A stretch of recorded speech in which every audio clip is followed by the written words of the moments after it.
Kind of Fodder TV and the big Sunday show.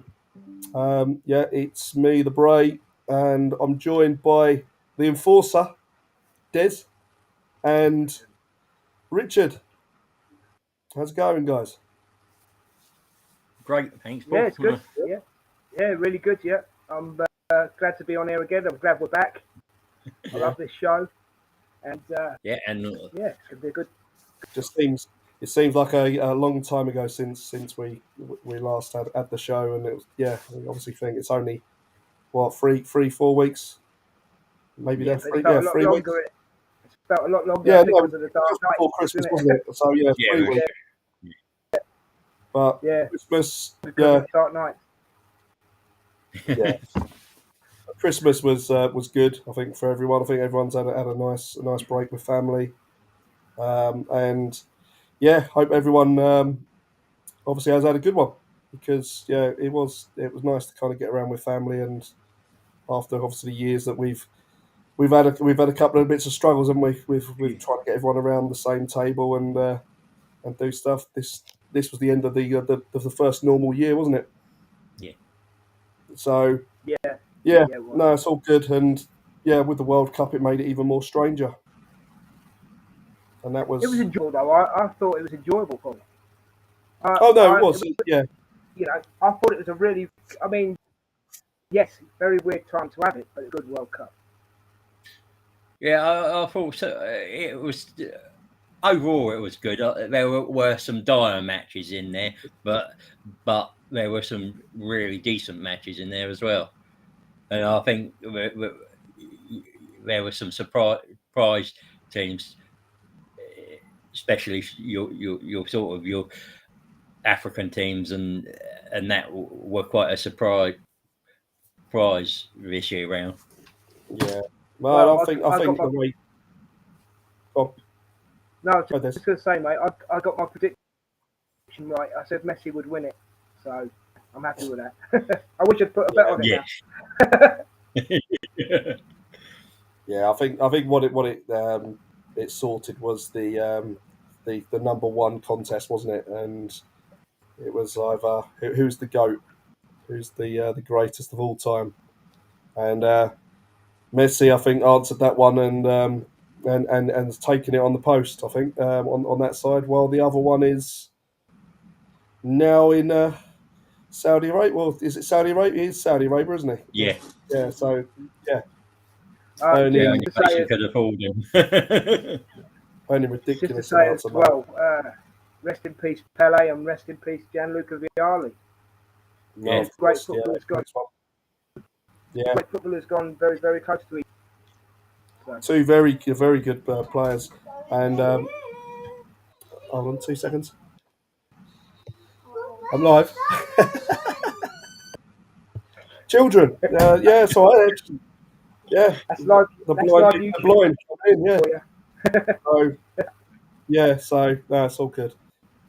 But Pele, unbelievable, and for someone, and I've been quite lucky because obviously with my children, and seeing the documentary and the film they done on him, and all the time, and well, it was funny enough. The 10-year-old goes, I want to get a photo, a framed photo of Pele. This was before he died, to remind me of how good he was as a player. And it was like how deep for a 9-year-old, 10-year-old boy to come out with. So that was quite nice. But then with the sad news, it was disappointing to hear. But I look at Vialli as well as more from my like growing up and being at Highbury, and you see the Chelsea team turning up there, and that was that. It was you saw that kind of team with LeBoeuf and with him there playing, and just a cracking player. Even before, obviously, when he did win the Champions League, it's just again it's another one that's taken too soon, isn't it? Really, and that's the sad thing. Cancer don't give a toss, does it? It don't care who you are. No. You know. It doesn't discriminate. No, but rest in peace, those guys. But yeah, there's a big football match going on upstairs on the cushions, isn't there? Yeah. There's some Anyone decent know what players, it aren't there? You know who are the two main players? Who are the two players now playing? And they said about it. Well, Pele said. I'm going to say I've given one name. I've got a blank here, mate. I'm pulling a blank. Yeah. So when Maradona passed away, Yes, of course. and Pele Yes, said, of "Yeah, course, yeah. one day we'll be playing football together up in heaven." And Yeah. they'll have that now. So yeah, no, it's all good. That's gonna be a good game up here, isn't it? Oh mate, be immense. Oh. But yeah, just gonna pop into chat quickly. Obviously, everyone there. Sol, how are you, bro, Alex? I think Alex is watching as well. Evening, Alex. I think you owe me a beer. Regards, Mudryk. Geezer, nothing's been signed yet. Not until it's signed on the dotted line and he's holding the T-shirt. What's this? Geezer thinks he's going to go to Chelsea. I said he's coming to Arsenal. Geezer thinks he's going to have a gentleman's bet of a beer on it. And I'll tell you now, if I lose, you'll get your beer, mate. All right. We'll don't count your chickens with the actual Geezer. Yeah, definitely. Yeah, Tony Rotten. King Pele was the GOAT. Yeah. First goat ever. Yeah, different eras. Yeah, different eras, but yeah, let's say from what he had to put up with, certainly playing, it's laughable when you see some of these players and the way they dive and the way they go down. Yeah, there's some skillful players, but Christ, did Pele have to put up with a lot of stick? But yeah, it's just a legend. Conversation Club, evening all, Happy New Year. And good evening, everyone. Good evening. Good evening, Ange. Evening, Ange. Great show on Thursday with you and Richard. It was a great show. I enjoyed that. Yeah, well, I've got to talk to Alex about that. And sorry, the customary Des, can you say hello to Sue? Yeah. Go on then. Let's get it out of the way. Hello, Sue. Hope you've had a great Christmas, Happy New Year. I wish you all the best for 20. Come on, you gooners. Sue, this is just for you. Thank you very much. I hope you're all right. There you go, English. I hope that makes you happy. Both happy. That's done. I think we've got a career for you, so. Possibly. You've made it all possible, Paul. Oh dear. And yeah, just good to see Ange in there. Conversation Club. Where have we got it? Evening, Ange. When we'll see you on this show. Yeah, she's always got the opportunity to come on. I'm sure we'll have her on at some point. Won't be, Ange? We will. Right. So we finished the World Cup and we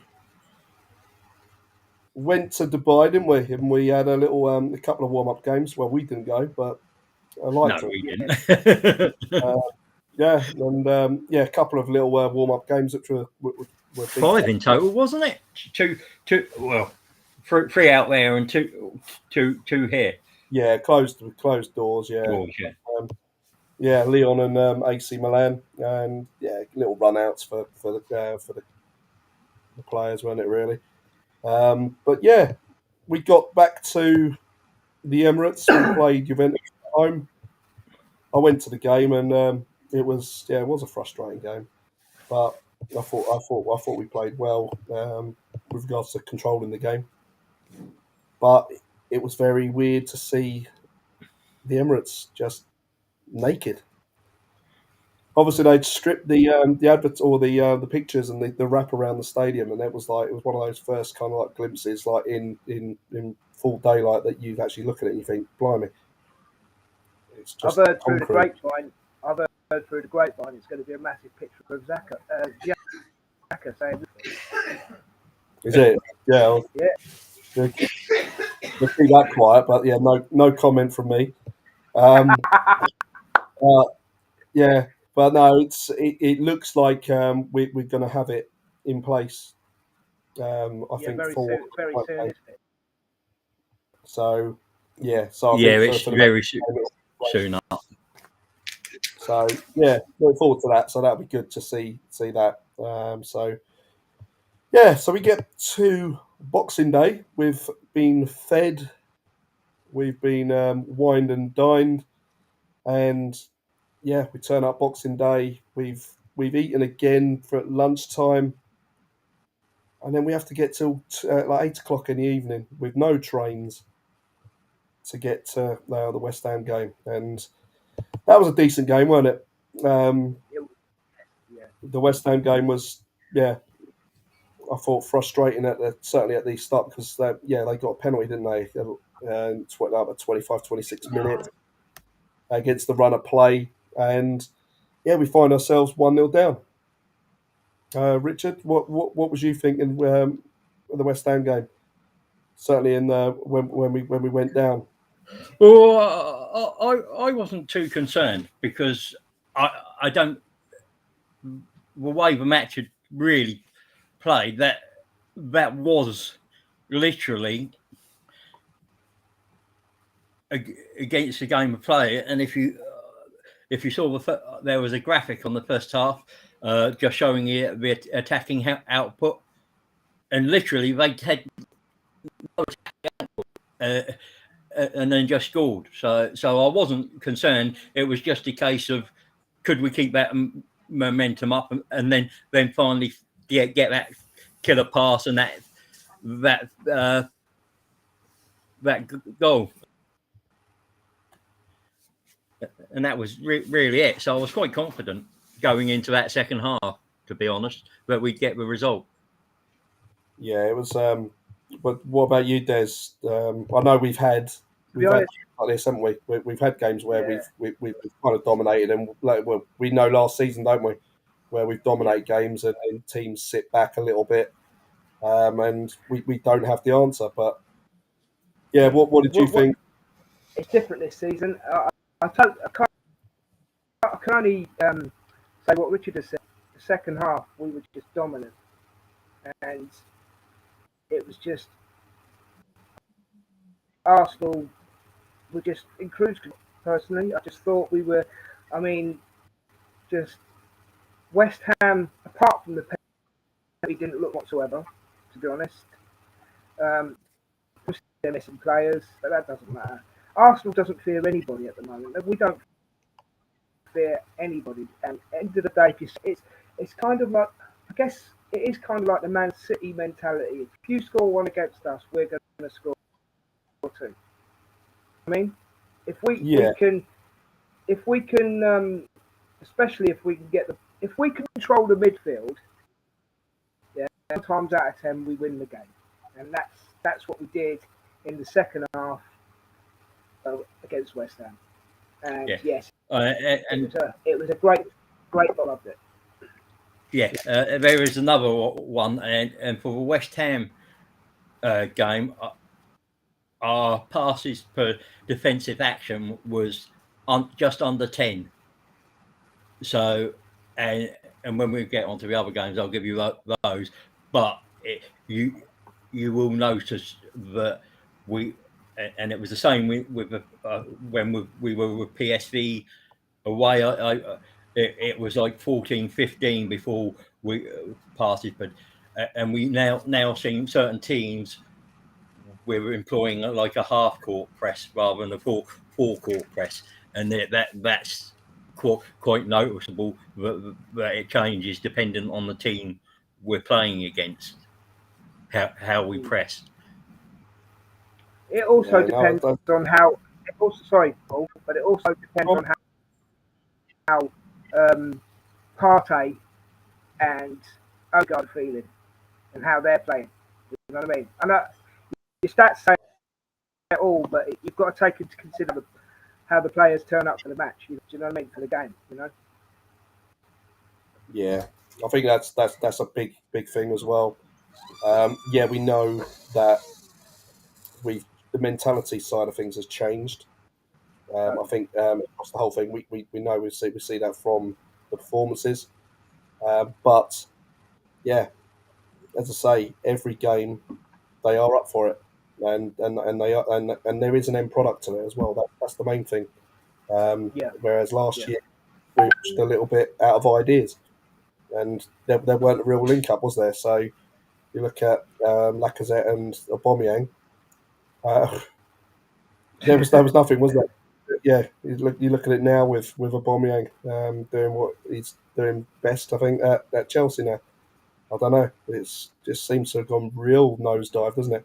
So yeah, but I think 3 goals in the second half just blew them out, West Ham, and yeah, 3 points done dusted.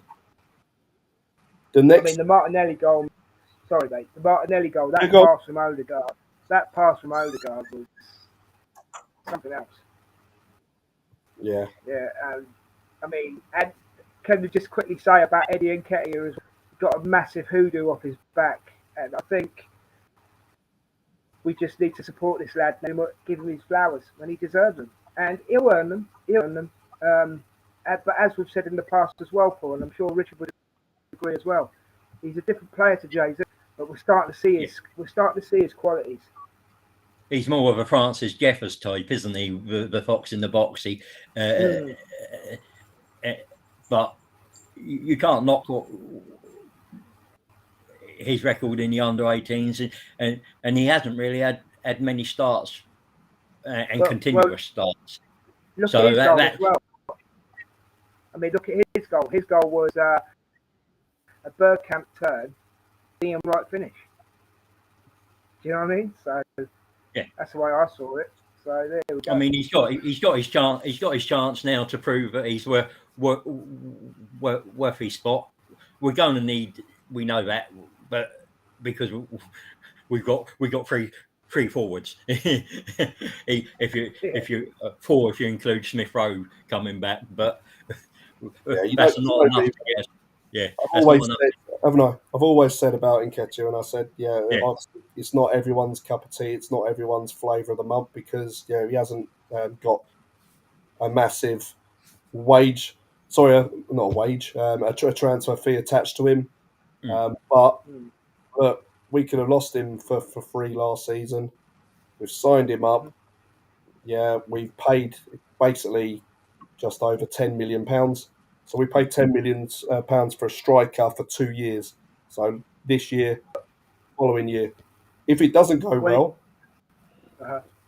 then we can sell. You got 20 mil plus, hopefully. Yeah, but that's it. So either then we've either paid 10 million, we'll sell him if it doesn't work out, and we then go and buy another striker because that's what will happen. He's had a chance to prove himself, and you got to back him because they aren't the same player. You're right, but he does know how to finish, and he does score goals. But when he's got games with a full team, if he has a full team around him, he's going to be able to show or showcase more about him than he is when he's coming in with a weakened side after all the subs, and maybe the game's just ebbed off a little bit and just it's gone. There's not a lot of real kind of tempo to the game, and everything just goes a little bit, just a little bit south, and you're thinking we're just kind of almost playing out time, and then you're thinking, well, those minutes aren't going to be great, are they, for him? So to play in a full squad, in a full first 11 team, will only help him, and I think over time you'll see that. He's had just under 300 Premier League minutes this season, and he scored 2 goals, and his XG is better than Jesus's and Martinelli's. Jesus is 0.69, Martinelli's is 0.29, and Nketiah's is 0.89. So it's surprising. yeah, we know he's got to improve with his consistency, and he's going to get 3 or 4 chances and only maybe put one of them away. But he's still got time to improve on that. 1 in 4 still good odds, and I just want to say one quick thing. Sorry, Richard. I want to say right. It's as simple as this, and I am simplifying it. The lad puts on the red and white. He wears the cannon on his heart. You know what I mean? Support him. And I'm not out the people in the chat or the cannon for the family. I'm just speaking as a general to Arsenal fans. Yeah, the lad is putting the shirt on. He's trying to score goals. All right, he had a bit of a. We're going to go on to that in a moment. The Newcastle game wasn't such a good game for him, but you've got to remember before that game starts, 11 goals. You don't get odds like that very often. Interesting you said about Newcastle game. I'll go on to that afterwards. But we got a game in before the Newcastle game. Yeah. Sorry, yeah. The game I was fearing most, New Year's Eve. And, an away trip to Brighton. And, yeah, we know. That's right, yeah. We know that it normally is a tough game, a tough place to go to. Wasn't it the place we went to was really absolutely hammered it down, and it was a try. I think it ended up 0-0, didn't it? And it was a really bad game. It was Tomiyasu's second game, wasn't it? And he in the first half they tore him a new one. In the second half, and it was the only team that he'd really struggled against. Yeah, no, I mean, there's filthy days like today and yesterday, weather-wise, but that day was horrendous. The Amex is a little bit like the Fratton Park when it's raining and that wind. It's a swirling wind. It just goes round and round inside the pitch. It doesn't blow one way or the other. It's just like a cyclone, and you don't want to be there. It's horrible. No, definitely. But what a start in that game, and Saka showing what he does best again. I suppose in the day, it's becoming more and more noticeable all the time now. Where last season, again, he was still putting in those performances, wasn't he? But this time round, even though you're thinking he potentially isn't the main man now, certainly when you had, say, Jesus or, say, Zinchenko or whatever, Zinchenko's taken a background now, hasn't he? Because obviously injury, whereas everyone was thinking he was one of probably the main one on the player sheet, and you look at it like that. But he's just every run he makes, every kind of part to our play seems to be doing really well, doesn't it? It just seems to be just on it. And I think in regard to said, mate, having Jesus there and Zinchenko to a certain degree has taken the pressure off of Saka, and I think that's why he is what he is. Not that he can't handle pressure. I just think it's taken a lot of pressure off him. Yeah, I think and I need to correct what I said. The performance levels were the same, weren't they? Performance levels are the same, but again, when you chuck on the performance, but then you add on the pressure as well, and you suddenly think, blimey, that is a bit too much. And it's the same with Fro as well, and all that line. There was a lot of put on their shoulders. On their shoulders, and young kids as well. You know, it's exactly. Yeah, and I think now we've got 3 players on 7 goals, and they're all very similar on us. I think Martinelli's only got 3 assists. Odegaard's got 4, and Saka's got 6.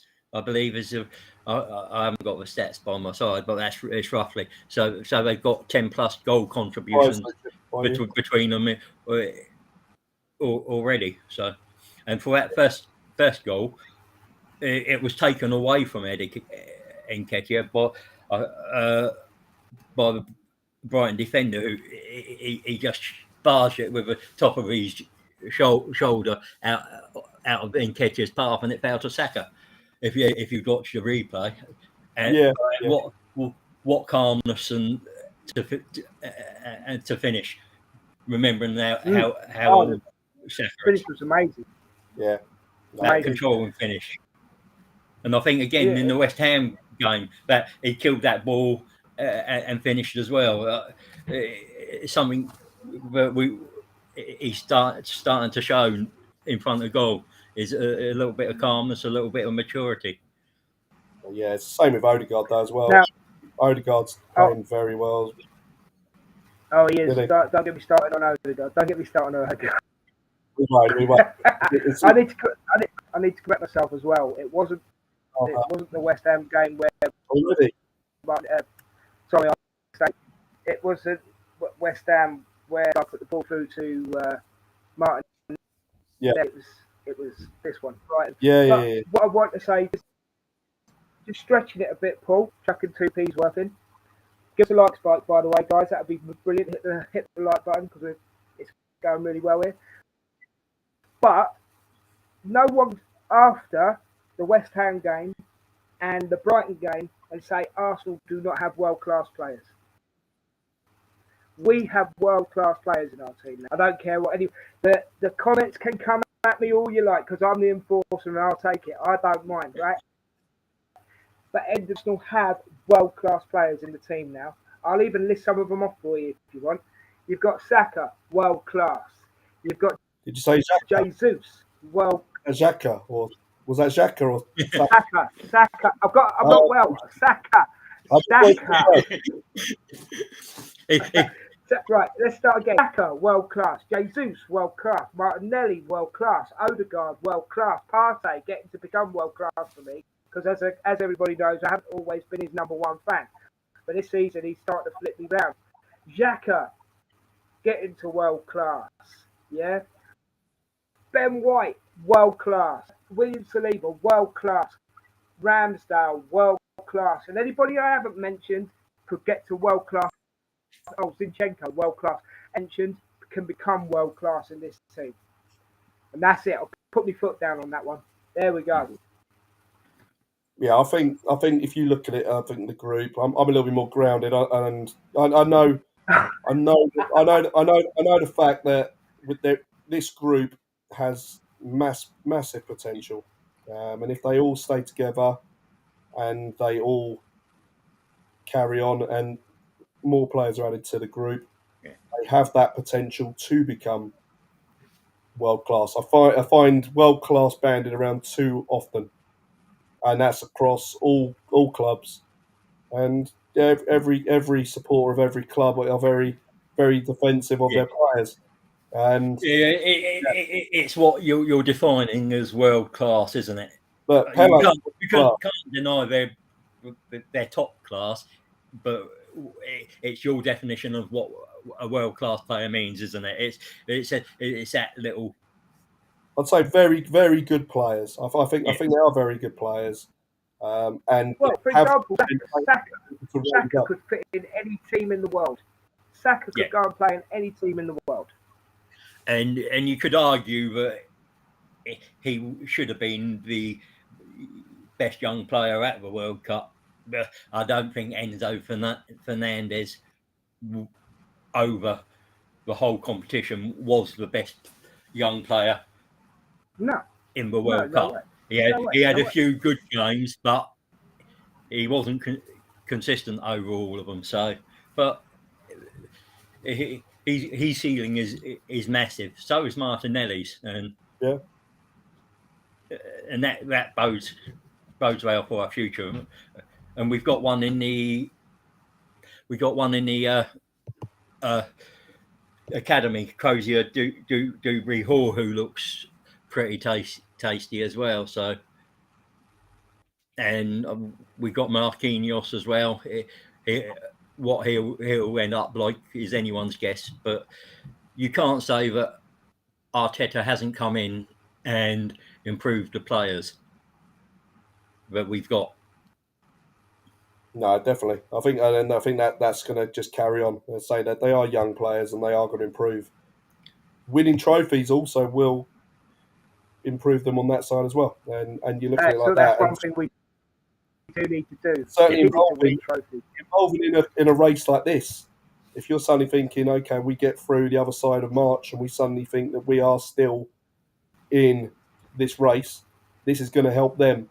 And again, this is where the pressure thing comes into things as well. And it's unknown. But for these guys doing it, it's nothing better. But yeah, let's get back onto the Brighton game. Where obviously it was Odegaard kind of wrapped the game up. In all honesty, early on, didn't he? So we end up 2-0 up at half time, and then straight in the second half, Nketiah pops up, and we're 3-0 up, and we're thinking an away game at Brighton is just a walk in the park, and we kind of just kind of ripped them open with some really good play.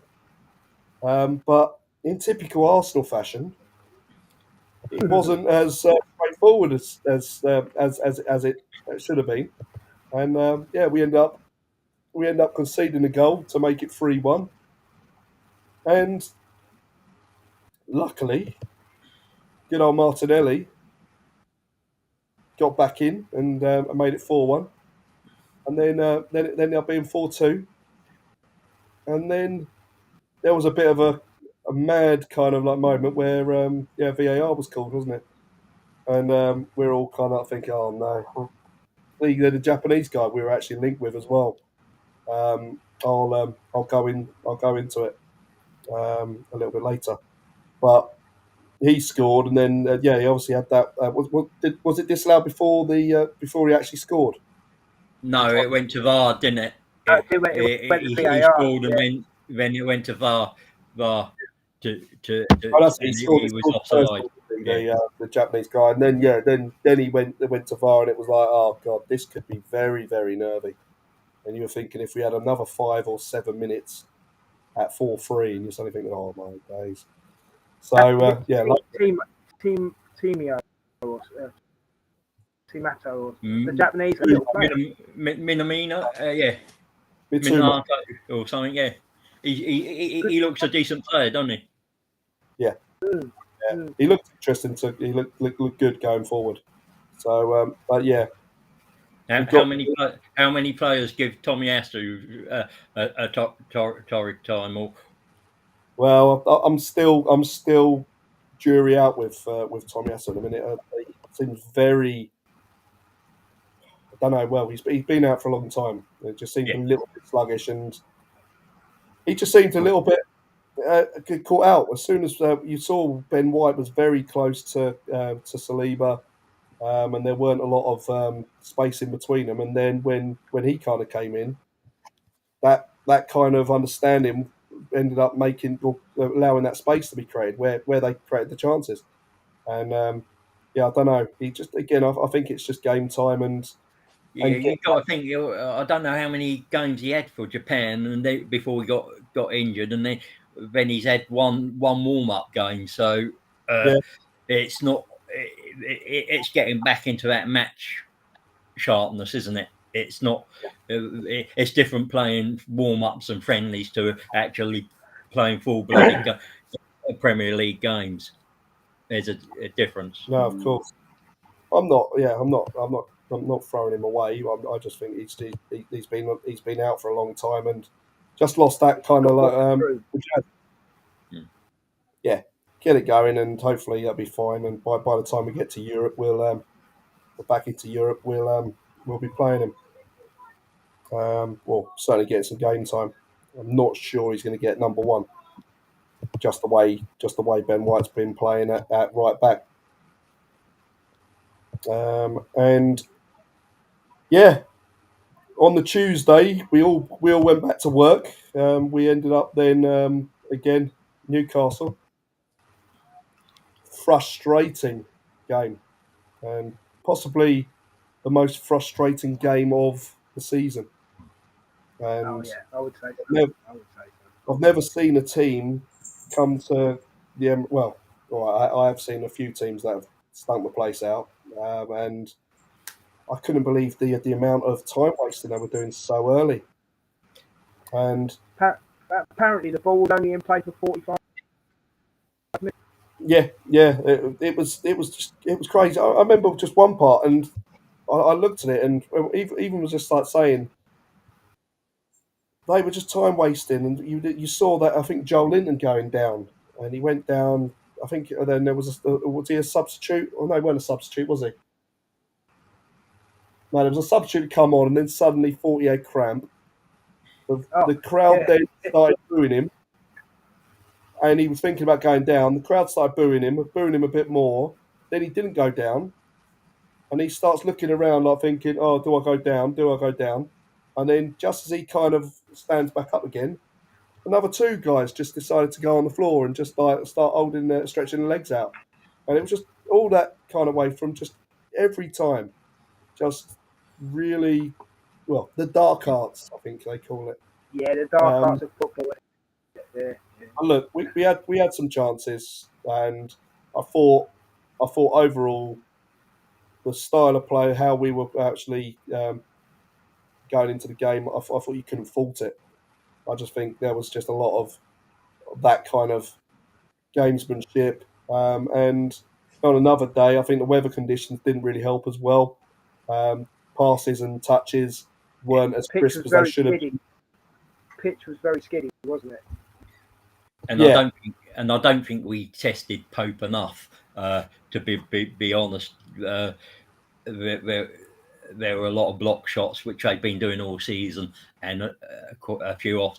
And the one real chance that we got, you have to take your hands off to hats off to Nick Pope and say that was a fantastic save from Nketiah getting the foot to that, and those fine margins. But Newcastle are the draw specialists of the league. That's 8 this season in the Premier League, and 5 of them away from home. So I didn't realise there was a trench down the clock end. I mean, yeah. That's how it felt. I mean, Wilson was playing midfield night. Well, let's congratulate Arteta and the team for making them look so ordinary. Yeah, totally, and making them play like that. Because if you look at the team, if you when they went to City, they didn't play like that. But they came here and they came with that game plan because they were scared of what we could actually do. I think there was a lot of about the game last season when you picture obviously that performance that we put in last season, that we'd be really wanting to get something from that game, and I think that's what swayed it that way. I mean, the thing that really I've got to say, enjoy the game. I thought it was a very cagey game. It was annoying, but it was enjoyable in a funny kind of way. I don't know why. I think it's because every time we went up the pitch, I thought we were going to do something. The thing that really, really annoyed me, apart from the time wasting, like Joe Willett claiming that he was poked in the eye and all this stuff, and then they were having to sit down 5 minutes. But Bruno Di Maria, whatever his name is, running up, and Trippier running up to the referee with like this going card. What? So, and now we find out that Arsenal are probably going to be disciplined for something. Yet Newcastle players run up the ref card. You know, when do players control the game? I mean, this referee was diabolical match. And as I said the other night on Alex's show, I hope it's his last. And for me, the second penalty, I wasn't 100% sure because I didn't see it clearly enough, to be honest. But that shirt pull was a penalty all day long, Paul. All day long. And there was one earlier on as well when Saka went round the outside of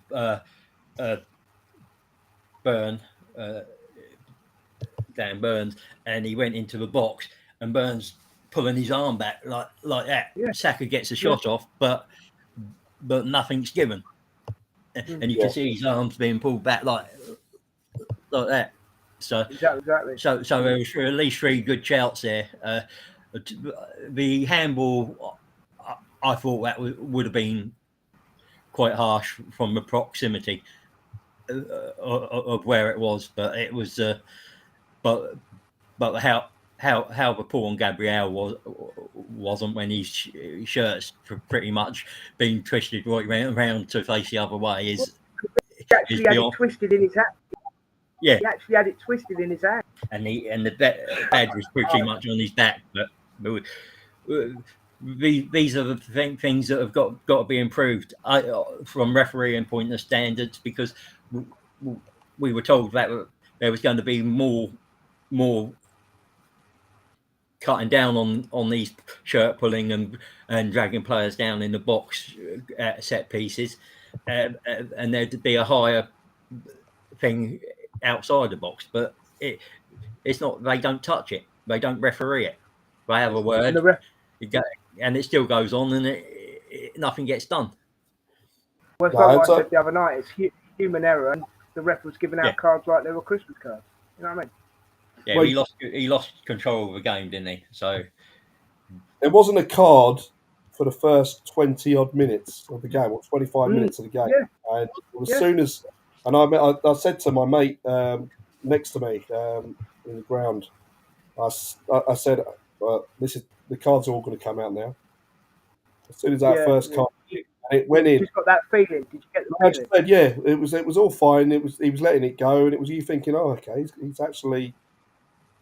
The game it seems to be fine. He's not taking any messing.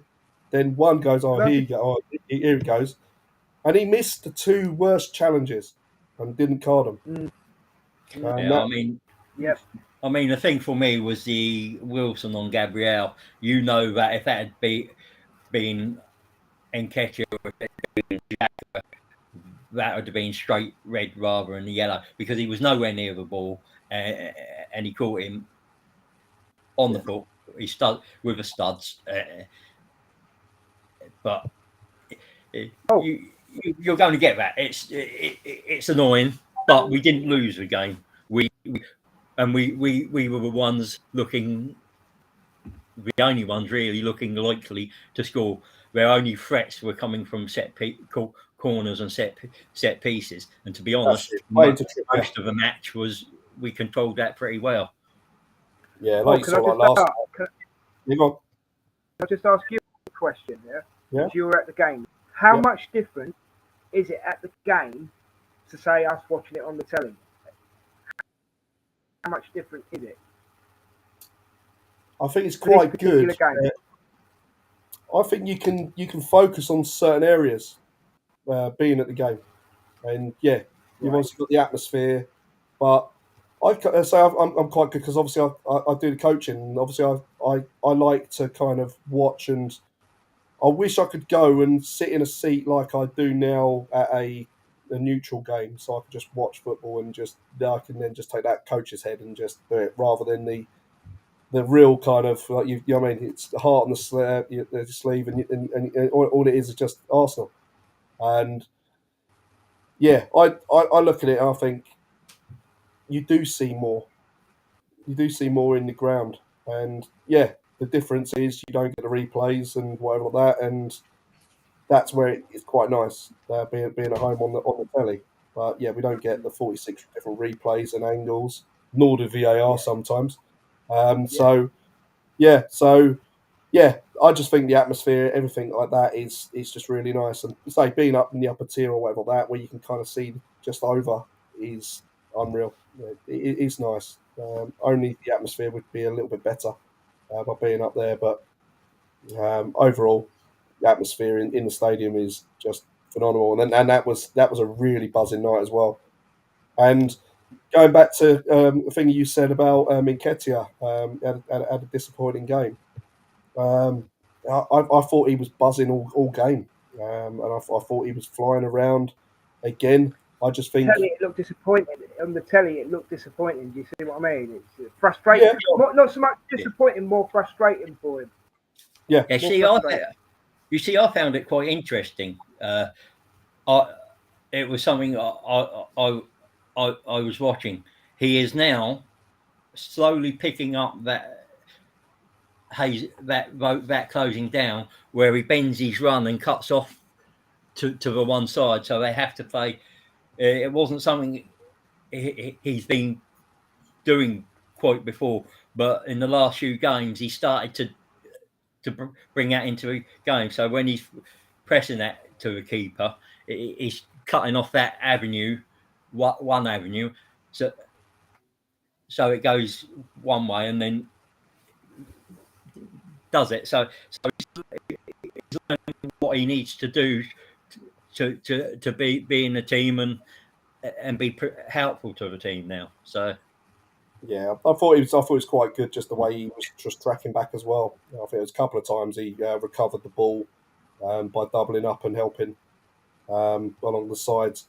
I think it was up with Ben White, and I think it's a couple of times he come back in and won the ball back. But yeah, like I say, they were pressing us high up, and then when the ball wasn't able to be got out, then they'd sit back and condense up.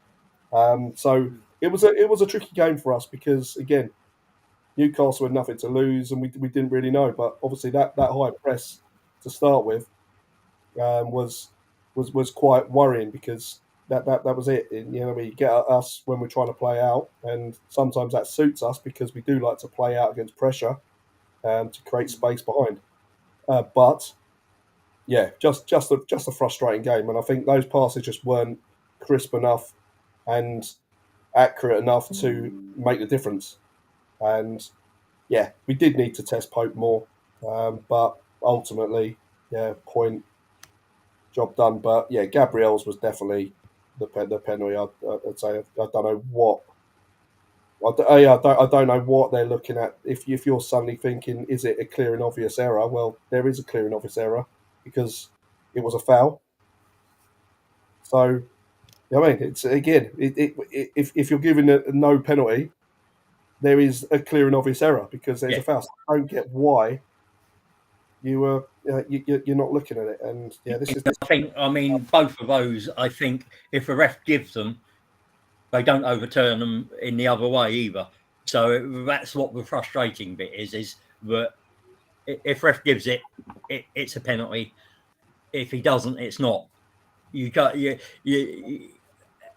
how is it? It's either a stonewall penalty or it's not. You can't say he hasn't made a clear and obvious error there because, I mean, from his angle, you can say fair enough. What he's seeing is maybe a little tug and you're not necessarily seeing the shirt being pulled back quite over here. So that's fair enough on field. But we've been in this before, though, Richard, haven't we?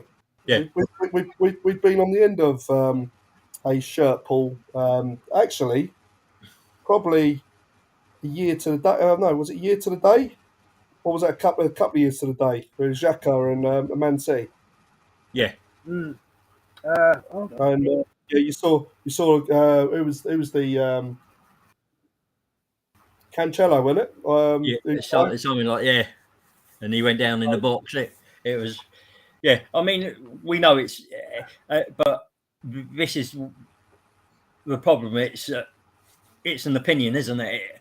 And then you are asking a person watching on the TV screen to say, well, I think you've made a clear and obvious error. I believe your opinion is wrong. It's just crazy, isn't it?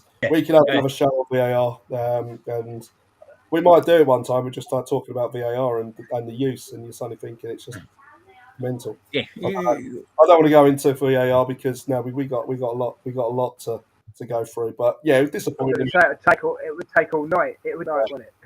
But we are top of the league, and 5 points as we were before Christmas. So before the World Cup. So yeah, and let's remember also, we've only got 2 Premier League games between now and 3 games in up to January. City have now got 5 more games in that period to play. Yeah. And that's, one of them's Man United, one of the Saints in the EFL Cup. So they've got a busy January. And our busy period won't start until the end of February, because for us the Europa League doesn't start till after the 16th of February. Once the second round, the knockout ties, to get into the last 16 kick off.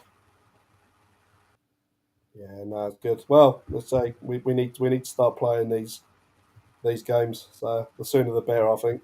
But yeah, let's dip into the live chat. We've got a great little audience tonight. So thank you for your interactions, everyone. Yeah, really good. Just want to Conversation Club. Are we fed up with this with the Mudryk news? Is he coming, Paul? Yeah, no comment. We'll go into that a little bit later. Sol, it says Happy New Year to you all up the Arsenal. Yeah, Happy definitely. New Year, Sol. 2023 is good to you. Yeah, Des, I saw you on the show midweek. Are you sure Odegaard is a better midfielder than De Bruyne? Yes. Yeah. What do the stats say at the moment? I don't care about stats. He's a better player than De Bruyne. That's what I mean. He's better than Foden. He's better. He's doing better than De Bruyne. So you'd have to say yes. Thanks for the backup, Richard. Thanks for the backup. I appreciate it. But look, stats. I know a lot of people go by the stats, and I appreciate that. But I know that he is a great player, but I just think Odegaard is a better player. It's just my opinion. I'm entitled to it. Yep. And if you don't agree, fair enough. But that's just how I feel. The way I've seen Odegaard play this season, I think he's a better player than he did make a very good night. Hello, Abby, if you're watching. That he feels that De Bruyne can go and win games. Well, I also feel now that Odegaard can win games. And as I said on the midweek show with Alex and the guys, from Odegaard this season, we are getting assists and he's scoring goals. And that's what we need him to do.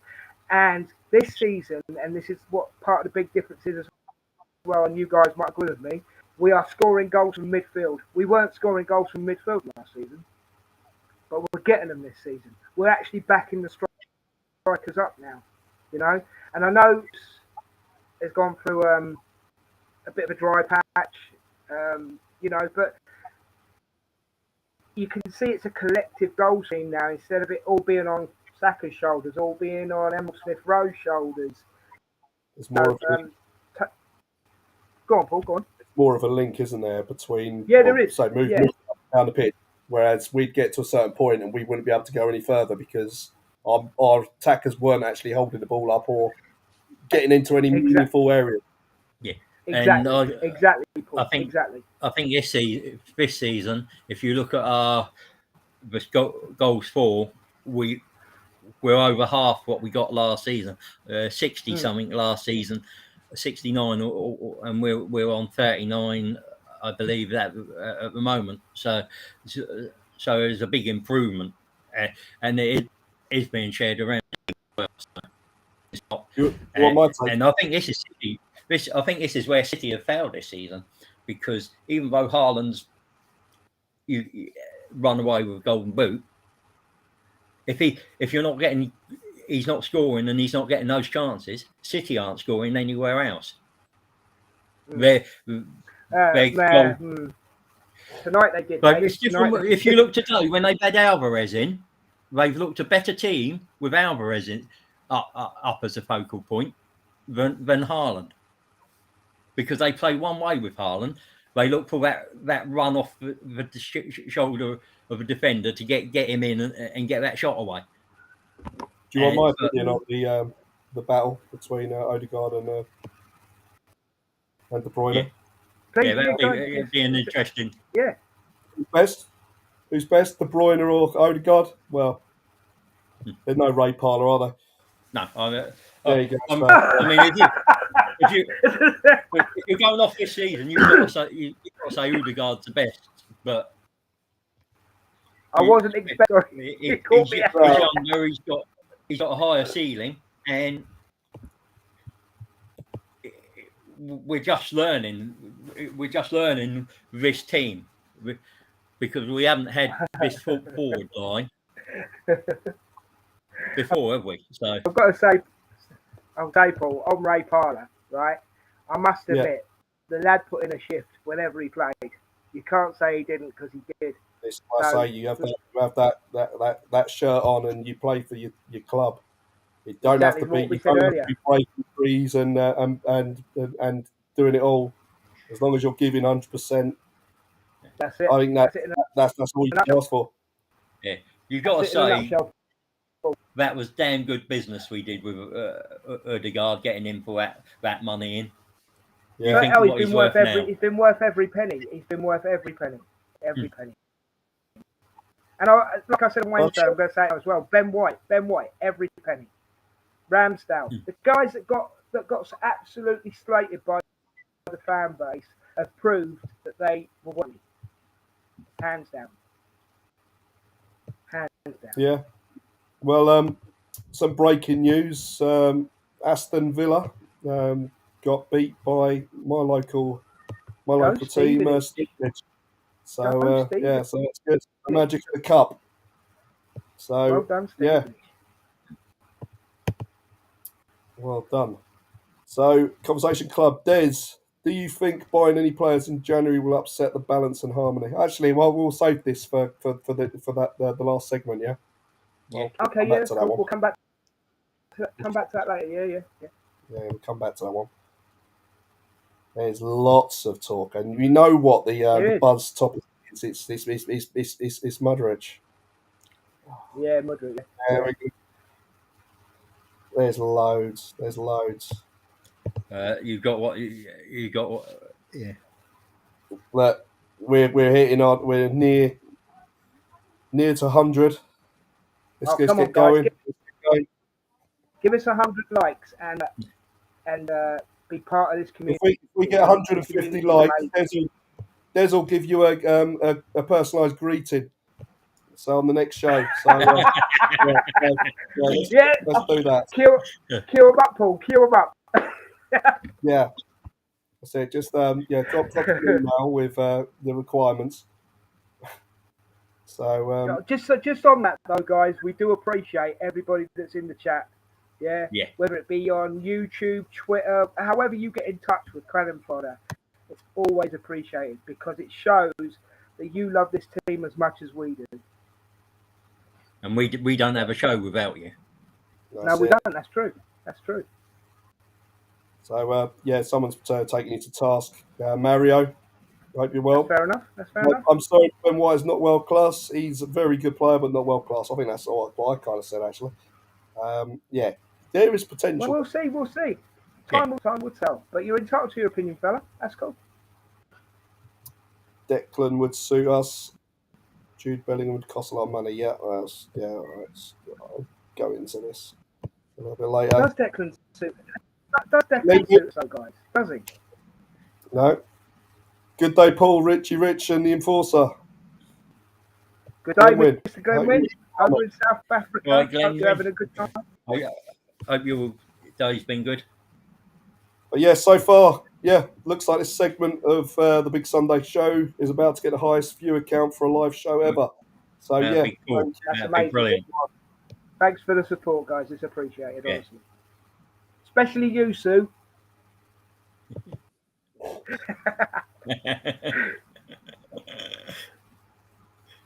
Yeah. Again, there's a trend with us being made an example of. I think is more the word, isn't it? Yeah. I think they do like to remember the brawl at Old Trafford when it was.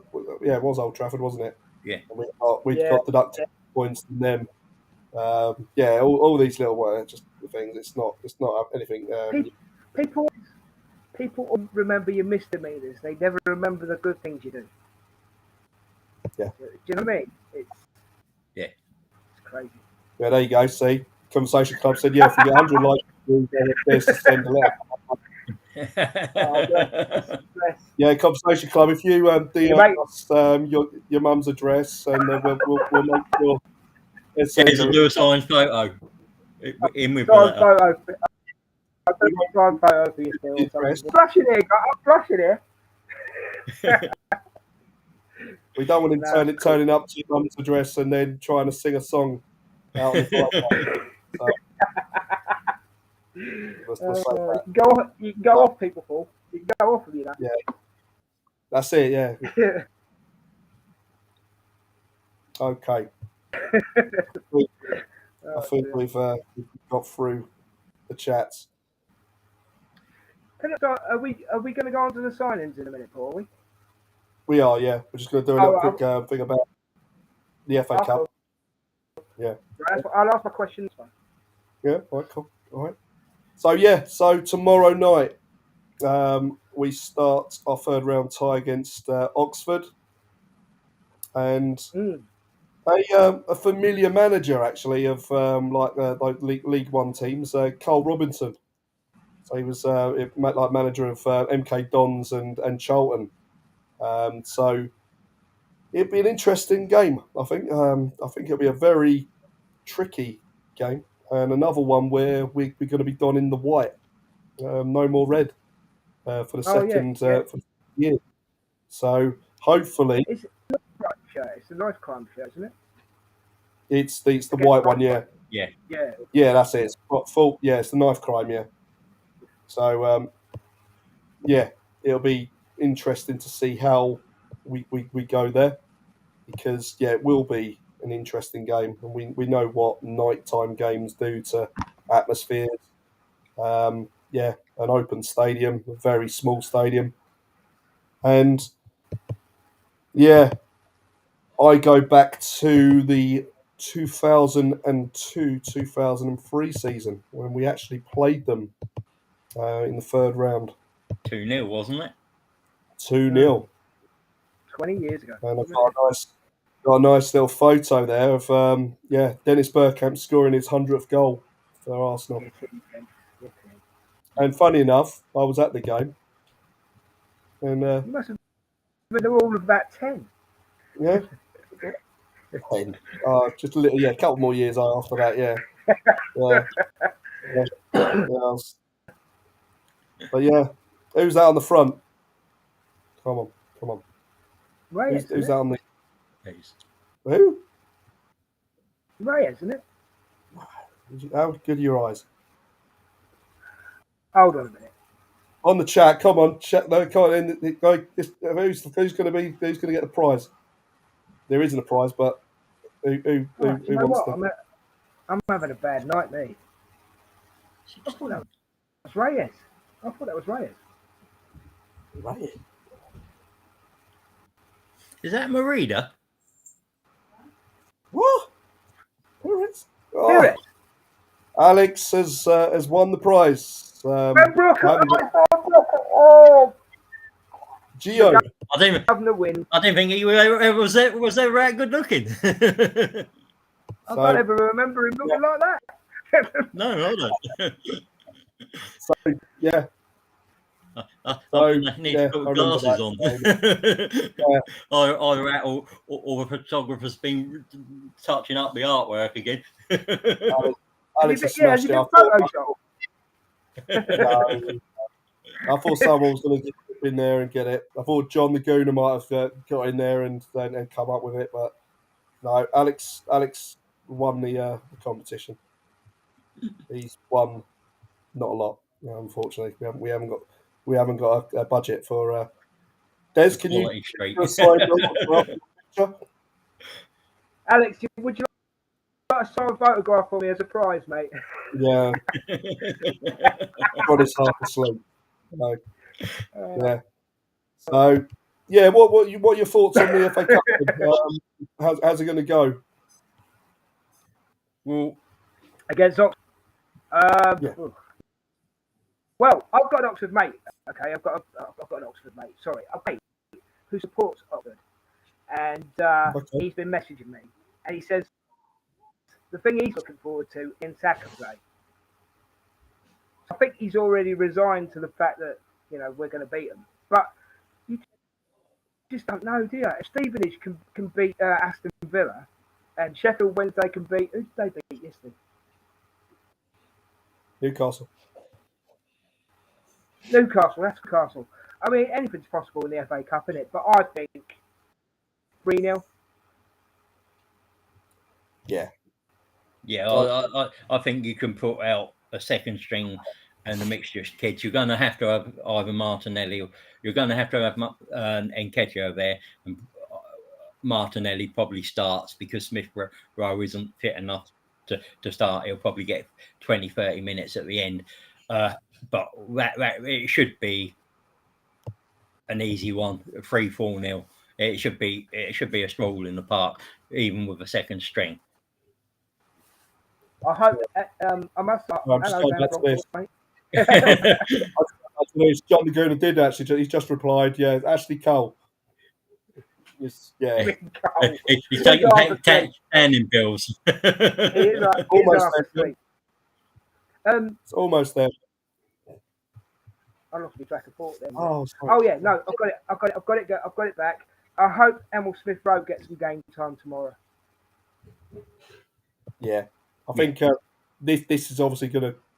We know we should have learned from last season with a second string lineup going away in a tricky environment, and yeah, you've just got to you have to see obviously Smith Rowe coming in.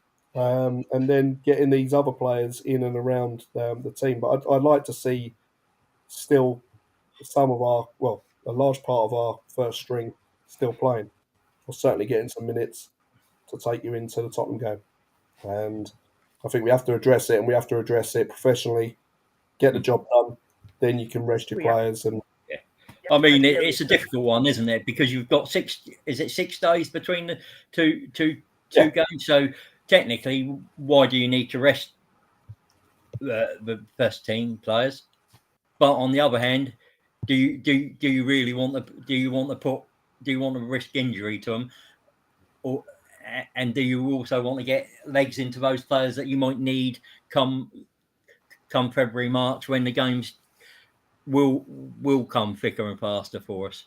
It's a difficult one, but we'll see what he does. But I don't expect whatever team he puts out. I expect us to get a result there. That's the thing. I don't expect a poor performance, and I don't expect a positive. I don't expect a poor result. So I think we've got enough. But as English says, can't take anybody for granted. No, any team can play well on their day, Yeah, but if we play even with a second string, like we have done for most of the season, we should overcome them. Because I'm going to get. Sorry. Because they're not going to be any better than Bodo Glimt or Zurich that we play, and we had that second string out, and we put the performance in, and we got results. So that's what I expect us to do: put the performance in that we've been putting in, and for the players to be clinical in front of goal. It could be nervy. Fabio Vieira. We'll Fabio Vieira out there tomorrow. Yeah, I'm gonna use. Go on. Do you think he'll go for step in for Odegaard, or do you think he'll step in for Saka? What do you think? I think he'll play Saka. I think he'll play Saka maybe for the first half. He might step in for guard, possibly. But I'm going to use one of the governor's quotes. Nketiah braces tomorrow, I think. So, what do you think to that, Governor? The Eddie Nketiah brace? Do you think so? He will. We'll see. We'll see. Yeah, I think he said I'm not worried about John anything. said it. I'm not He's worried. getting a hat trick tomorrow. John the Geezer said hat trick tomorrow. Eddie's hat trick tomorrow. Oh, just seen that. Yeah, you could be right. He's just he's changed his tune. All right. He changed. Yeah, I've noticed about the Geezer. He changes quite a lot.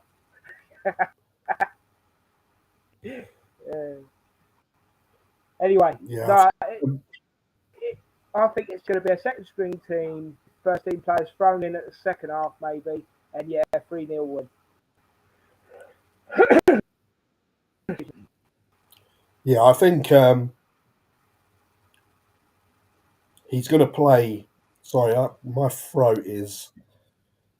I've lurgy. I've had a 7-week lurgy. So excuse me.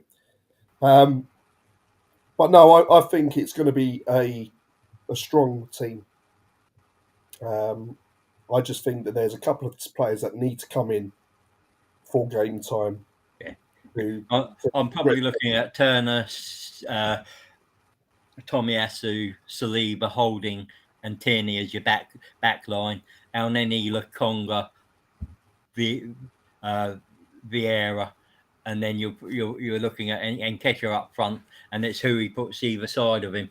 Will he put Marquinhos on the right and then keep Martinelli on, or will he go Saka, Martinelli, and then Nketiah and bring on Smith Rowe in the second half? They're the sort of. I would like to see. I must admit, I'd like to see Emil Smith Rowe, but I'd also see Marquinhos tomorrow as well. But, but we'll see. We'll see. Yeah, we'll see. I'm not worried. I'm not even worried about Man City in the 4th round. To be honest with you, I'm not worried about. Well, this is it. This is what's going to come up. And what's the date of that FA Cup? I don't know. Not that I want to preempt. I think it's the end of, isn't it?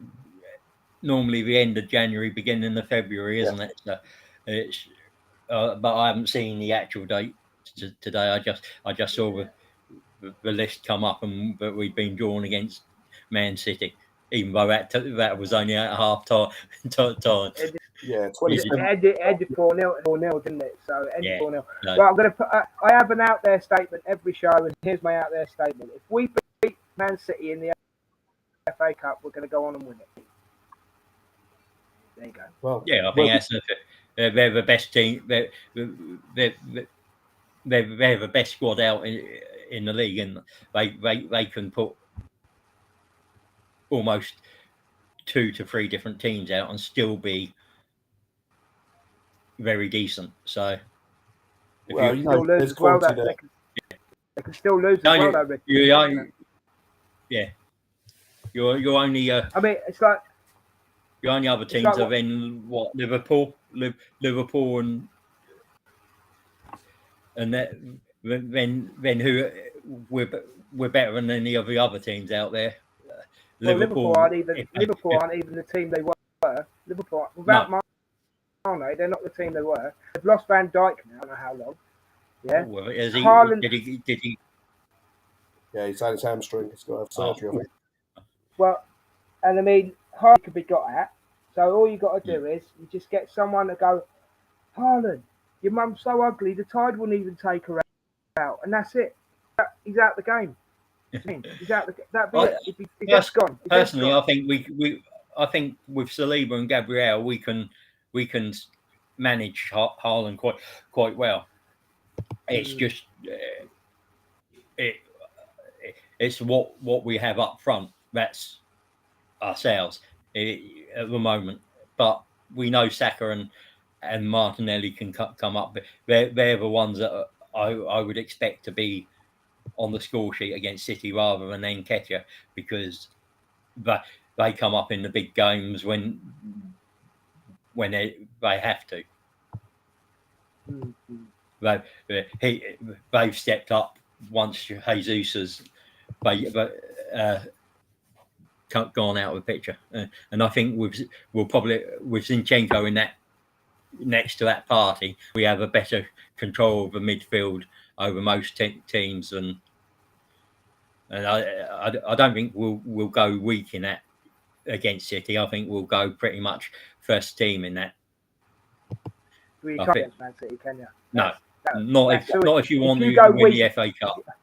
Exactly. If you go weak against Man City, that's suicide.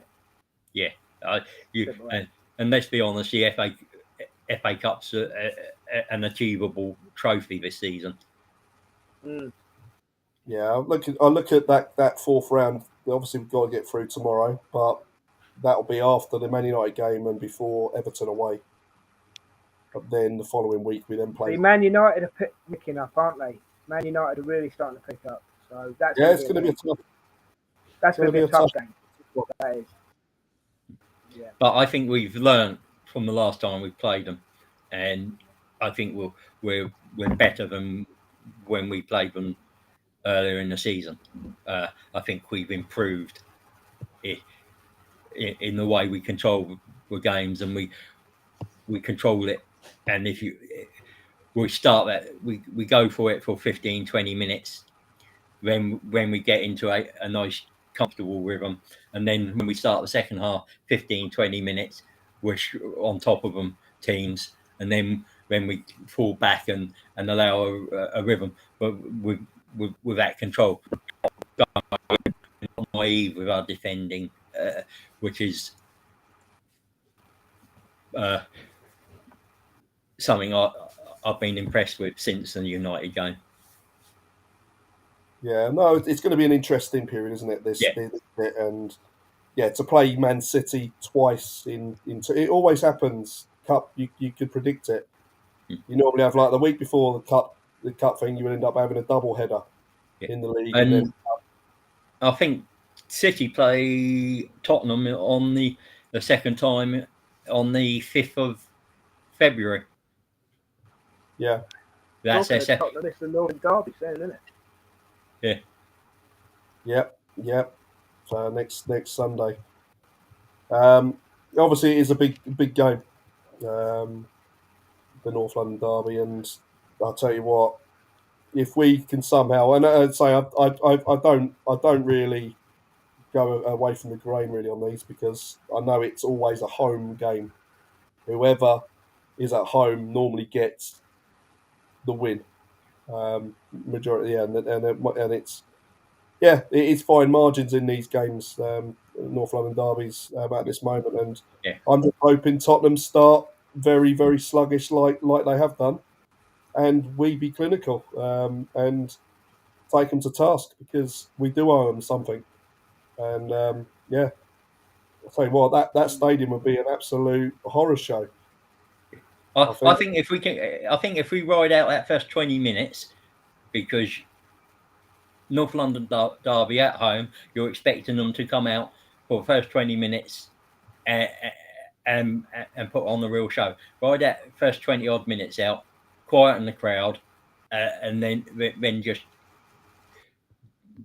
do it again. As long as we don't do anything silly, and we like we did last year, I think with Partey, Xhaka, and Odegaard, we control that midfield. And they've got no creativity in that team. That's their issue. Without Kulusevski, he is their big. Well, I think the only thing you've got to be cautious of with Tottenham is the dead ball. If you give them free kicks, you've got to be ready for that sort of stuff. Corners, free kicks, yeah. But I hope, or I was hoping, and I hope that we were going to have someone in for the Tottenham game. Someone new, maybe Mudryk, maybe João Felix. So I was hoping that was going to be the game where they may get, but time's running out, so I don't know. I don't fear Tottenham. I don't even fear it being at White Hart Lane. Still White Hart? I don't even know. It's that line. Care. Yeah. I don't even really care. I just know that if you, as you just said, and you probably have said it as well, Paul, if you control that midfield against Tottenham, they've just got no as creativity, and they depend on Son and Kane so much. I mean, what midfield? It's just so flat. Their back four are rubbish. In fact, they're dire, aren't they? Literally, you know. And yeah, I don't see it being a problem. I'm not going to be a goal fest. It might just be a 1-0, but I'll take that. I take it all day long. I take Yeah. it all day long, mate. You know, but we know how to get under I mean, their for skin me, as I well. don't see So us coming away without anything. I think we come away with at least a point from that game. yeah, as long as we, like I said, like I said at the Newcastle game, we didn't lose. As long as we don't lose, that's all right. Yeah. But I'd rather win. Obviously, I'd rather Oh take yeah, the three. of course. We know how to get under their skin, and I think there may be a few cards flying about. If Xhaka can keep his head, I think the cards will be more in their favour than ours, because I genuinely think we'll frustrate them. So, yeah, I mean, I'd take a 1-2-0. I'd even take a 2-1. You know, it don't matter as long as we score one goal more than them. It's a Vindaloo game. We're gonna score one more than you. You know what I mean? It's one of them games. But yeah, bring it on. Bring it on. Let's have a good game of football. Yeah. So yeah, just gonna we'll move on from that now, and 42.4k views on this That's segment. So yeah, please That's just amazing. subscribe to In the North Bank and Can Afford a TV. Yeah, will really help everyone there. And as I say, we've got a good little show here with some good contributors. So yeah, really good stuff. Right, the final part of this show. Yeah, one buzzword. What is it? Mudryk. Yeah, okay, yeah. But it is, isn't it? Yeah. Des, Yes. do you think buying any players in January will upset the balance and harmony? No. And for one main reason, English, right? And this is the truth. One reason, but it's broken up into sections, if you know what I mean. We need to strengthen, and depth of squad always helps. So to answer your question, no, it wouldn't, because we need to do it to go that extra step, that extra level. It could be the difference of winning a trophy and not winning a trophy. Do you see where I'm coming from? So you have to do it. Every team has to do it to get stronger, to evolve. Evolve. Hold on, let's think. Evolve. Can I think of a better one? But Arsenal have a progression at the moment that is almost meteoric. How was it round since last season? It's outstanding. Yeah, we're a completely different team with a completely different mentality, a togetherness that I haven't seen in an Arsenal team for a lot of years. So yes, to be done, mate. To answer your question, do you guys agree? Yeah, I mean, what I'd add to that is I don't believe Edu or Arteta would bring a personality into the dressing room that would cause disharmony, and that's where they're going for a certain profile of player, and they all seem to be of that similar sort of character and mindset. So I can't see how you're going to cause any disharmony in the squad if you're doing that. And we need players in certain positions, so it won't unbalance the team because we're not fully balanced at the moment, are we? No. I mean, if you look, we need. We haven't got anyone to really with Emil Smith Rowe out on that left wing. You might have Fabio Vieira for Saka, but we haven't got a plethora there. We need somebody better to come in and fill in for Partey, and ideally that Xhaka, and then if you look, we've only got Holding as your so we need another left-footed centre back to challenge or replace Gabriel in cup games, so that we've got that balance in the squad. Because when we drop Gabriel from cup games, we're playing either Holding or Saliba on that left hand side of defence, and that's not the way Arteta really wants to play it. Well, the other thing you've got to look at as well, English, and Richard, you'd agree with this as well, and probably in the chat, Ange would agree with it. Anybody who knows a bit about football or knows a lot about football, you have to be super intelligent. We've got a great first team. Look at the bench, the Arsenal bench. There's not many players who could come on and change the. Do you know what I mean? Yeah, I think we don't have that strong bench. No, I think we've noticed it with Jesus, Zinchenko and Tomiyasu out, and then you had Emil Smith. With those four players, Zinchenko, Tomiyasu, Emil Smith Rowe being out, we did that depth. I think we've got a good 15, maybe 16 at a push. After that, and this is where we struggle in cups and the Europa League, because the Lokongas, the El Nenis, and such aren't quite enough quality wise to be able to rest every single first team player we got. No, I get that. And that's where we've got. This is what we've got. This window and the summer is we're having to look at Champions League quality team players, and those that will push us on to that next level. Yeah, that's all good. I agree. Yeah, Alex said, Paul, do you think there'll be an upper limit where Arsenal won't go beyond to buy Mudryk? Yeah, I think if Chelsea do actually properly table a bid that will just be typical Chelsea, then we probably will say no. There's so much conflicting. Go on, mate, sorry.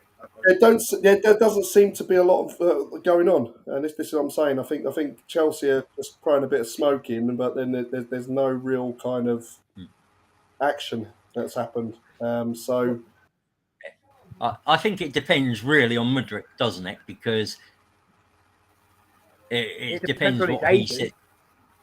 Well, it depends on what Chelsea have been told. Like Rafinha did to us, he said, "No, I only want Barcelona," and we will. That's the point I made the other night, wasn't it? Yeah. So if Mudryk has said, "I only want Arsenal, and I'm only going to Arsenal," Chelsea haven't got a hope in hell. They're not going to bid, but they'll do what we did. Inform us if things change. Remember, it's slowing down the process as well. So what I mean is, also we're all about. We've all, for the last couple of weeks, we've all been about getting the money. Get the deal done, get him in early, get the money paid, whatever the case may be, whatever whatever side of the fence you're leaning on. But you see, Chelsea have come in, right? Oh yeah, we're interested. But he said he doesn't want Chelsea. He said he doesn't want Chelsea. So hold on. Instead of getting him in the first week of January, we could stretch this out until they get him in the last week of January. Do you know what I mean? Yeah. It's tit for tat, and it's getting us talking and squabbling amongst. Well, it's squabbling the right word, but getting amongst ourselves, going, well, he could go to Chelsea. Oh, he is going to Chelsea. No, he's not. He's coming to Arsenal. No, he isn't. But it's all part of it. It's all part of the mind game. You've also got to think Shakhtar want the best price possible, don't they? That's it. It's all business. Because it's all business. It's all business. Because the agent, because with what's going on in the Ukraine, they're in financial straits. He's their best asset. They're going to want to get the best price for them. But could they say that for any? Could they not say that for any player we're going for, Richard? Do you know what I mean? He's our best asset. But you know what I'm saying? He is their best asset. He's head and shoulders above anyone else in that. I know he is, but all I'm saying is it's all here's young, you know. Yeah. And the thing is, right, guys, the thing is, if the kid wants to come to Arsenal, he wants to come to Arsenal. The problem you got, and it's like what I said the other night, agents, they want wedge. So when they want their wedge, even though he wants to go to Arsenal, but the agent's thinking, well, hold on, you're going to make more money at Chelsea.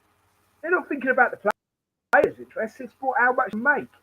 It's like you said before about Rafinha, and I said it to John the geezer the other night, and it's the truth. Right. It all comes down to money at the end of the day. But if you take Rafinha as an example, Arsenal could have offered Rafinha 10 times the money to come to Arsenal, right? And he still would have gone to Barcelona. Yeah. So, you know, from it what you will. Take from it what you want. But end of the day, the plain and simple of it is this. You cannot take anything until he's sat at that desk with Edu on his shoulder, excuse me, Arteta on the other shoulder, and he's signing that piece of paper. Or if they bring him out into the middle of the pitch, holding up the whatever number shirt they've given him, with his name on it. Until that's done, it's all ifs, buts, and maybes. Yeah. So, and you got the question for us is that price. How much is too much? Well, no, because again, Richard, I hope you don't think I'm arguing with you, because genuinely not, right? But again, 50 million a day, 70 million is the new 30 million. I mean, we don't value these players, right? We, as fans, we get told they're worth this much. We get that much, yeah?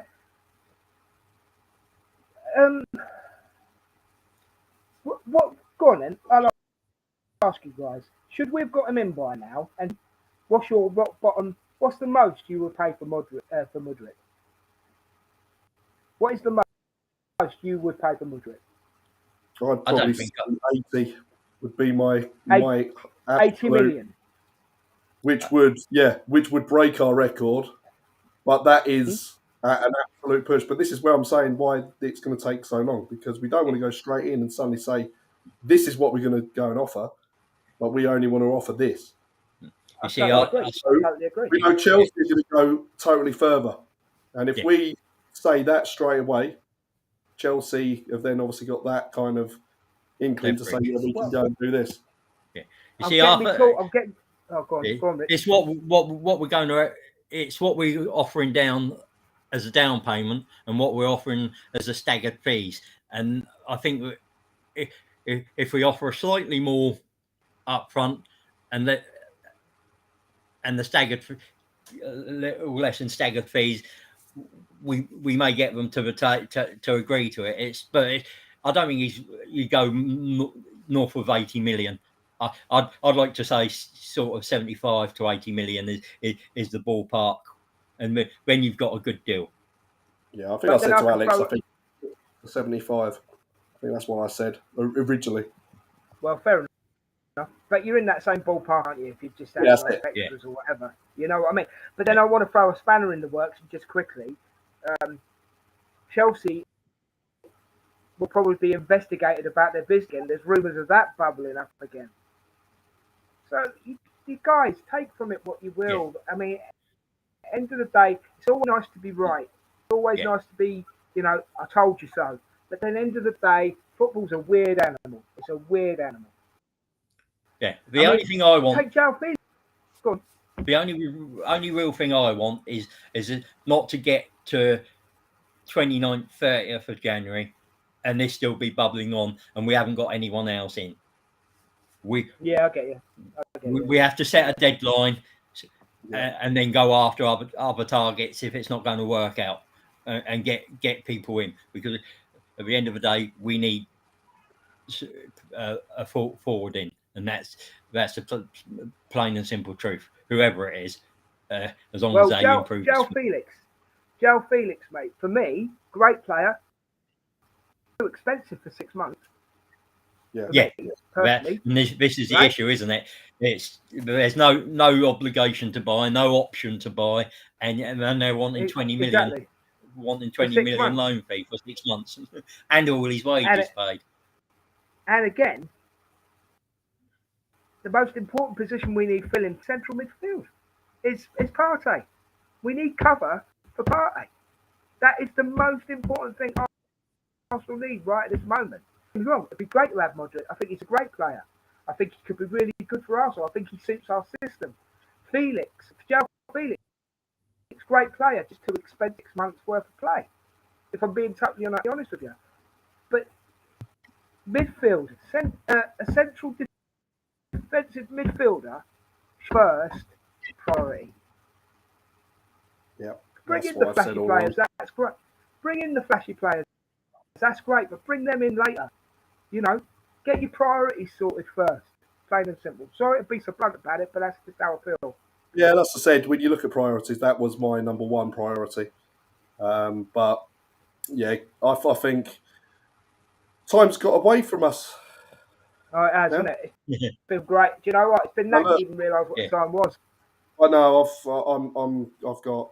Well, as you can kind of see, I'm a little bit mobile, and the little ones have just woken up. So this show's been brilliant, and I really appreciate all the comments in the live chat, and just the interaction of everyone coming together to make a really good show today. And obviously thank you to Des and Richard tonight, and I'm sure we'll base again on the transfer window next week. But yeah, we'll be discussing the North London derby and the aftermath of the London derby, I'm sure, and hopefully we'll be in a good place. But yeah, thank you everyone for watching, and this has been the big Sunday show in the North Bank and Cannon Fodder TV. Cheers. Cheers, guys. Thank you, guys. Don't forget to sub to the Northern Bank and Gooner Matters. Gooner Matters and Cannon, all good stuff. Yeah. Give us a like, give us a subscription. Just help us out. And I'll get join in next week. I'll get all the photos ready, the signed photos, yeah? Of course, yeah. I didn't send me terms of business, that's fine. See you later, everyone. Come on the Arsenal. Take care. Up the Gunners. Shame you can't hit the like button 100 times yourself. yeah. I didn't really like that. Well, we might have to up the prize next week. So, yeah. It's not a dead signed photo now, so only 49 likes or 51. We tried. Maybe we set the bar too high. Maybe we've raised our expectations too high. So we have.